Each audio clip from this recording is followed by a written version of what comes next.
শুরুতেই শ্বশুরবাড়িতে তাদেরকে আমরা ইফতারের আয়োজনের জন্য ইনভাইট করেছি। তো তারা আমাদের স্পেশাল গেস্ট, তারা কিছুক্ষণের মধ্যে চলে আসবে। আচ্ছা, আমরা রিসেন্ট সময় দেখতে পাচ্ছি যে শ্বশুরবাড়ি মানুষজনকে বেশ অনেকদিন যাবত ইফতার করাচ্ছে, কারণ কি আসলে? জি ভাই, এটা হচ্ছে উচিত, আসলে সবারই উচিত যে যার জায়গা থেকে যতটুকু সামর্থ্য হবে ততটুকু অনুযায়ী সবাইকে একটু কিছু না কিছু উপহার দেওয়া বা সবাইকে নিয়ে হাসি খুশি ভাবে রমজান মাসটা উচিত পালন করা। তো সেখান থেকে সেই জায়গা থেকে, যেহেতু আমি একজন মুসলিম মানুষ আর রমজান মাসটা হচ্ছে ইবাদতের মাস, তো চেষ্টা করছি আমি আমার জায়গা থেকে যতটুকু সম্ভব ততটুকু দিয়ে। তো সবারই উচিত। আর এই আজকের এই আয়োজনটা মূলত আমাদের এক রেগুলার কাস্টমার বড় ভাই, তার অনুদানে হচ্ছে মূলত আজকের আয়োজনটা হয়েছে। তো এই তো আলহামদুলিল্লাহ। আচ্ছা আপু, আজকে কি পরিমাণ মাংস এবং চাল? মাংসের পরিমাণটা আসলে কাউকে কিছু দিলে কিপটামি করে খাওয়াতে হয় না বা দিতে হয় না, সেটা আপনারা যদি একটু এদিকে লক্ষ্য করেন তাহলে আসলে দেখতে পাবেন যে মাংসের পরিমাণটা ঠিক কতটুকু আছে। আমি কোনো কিপটামি করে দেই নাই, আমি যতটুকু মনে হয়েছে যে না এই চালের সাথে এতটুকু যায় ততটুকুই দিয়েছি, এবং কোনো কিপটামি করে রান্না করা হয় না। আমার স্টাফ আছে, সবাই মিলে যেন তৃপ্তি ভরে খেতে পারে, তো সেজন্য সেই অনুযায়ী রান্না করা হয়েছে। কতটুকু রান্না করেছে সেটা আমি বলতে চাচ্ছি না। বলতে যাচ্ছেন না? সাথে কিন্তু আলুও থাকবে। এই মিমাপু জি ভাইয়া।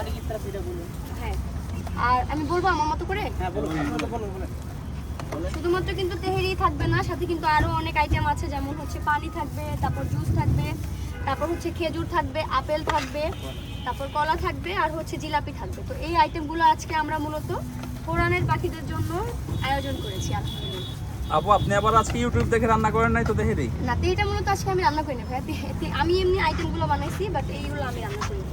ধন্যবাদ আপনাকে রিস্ক না নেওয়ার জন্য। জি ভাইয়া, আর আপনাকেও ধন্যবাদ। সত্যি কথা বলতে। আমরা একটা চাইনি আপনি বলবেন আপনার মানুষটা সুন্দর হবে। ঠিক আছে।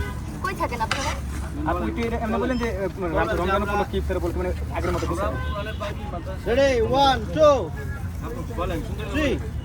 আজকে আমরা 150 প্লাস কোরআনের পাখিদেরকে আমাদের শ্বশুরবাড়িতে দাওয়াত করেছি।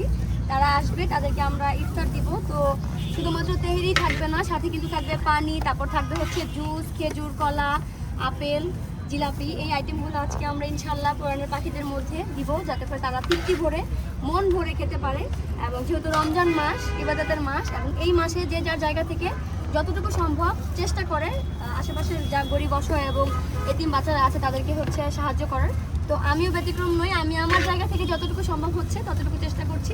আর আজকের এই আয়োজনের যেগুলো দেখতে পাচ্ছেন সেগুলো আমাদেরই এক বড় ভাই, আমার রেগুলার কাস্টমার, তার অনুদানে হচ্ছে এই সব আয়োজন করা। তো তার জন্য সবাই দোয়া করবে। লাগা ভিডিও মার কি অবস্থা! কি রে ভাই পাগল হয়ে গেছে। রোজার মাস নিয়ে একটু আসি জি আসেন। রমজান মাসে, একটু বল। জি, রমজান মাসে আমাদের প্রথম দিন থেকেই খোলা আছে আলহামদুলিল্লাহ, এবং লাস্ট টাইম পর্যন্ত ইনশাল্লাহ খোলা রাখার চেষ্টা করব। এবং সব আইটেম পাবেন, যেমন ইফতার আইটেম, তারপর হচ্ছে এমনি হাঁসের মাংস, গরুর মাংস কিংবা কাঁকড়া খেতে চাইলেও তো সবাই চলে আসবে।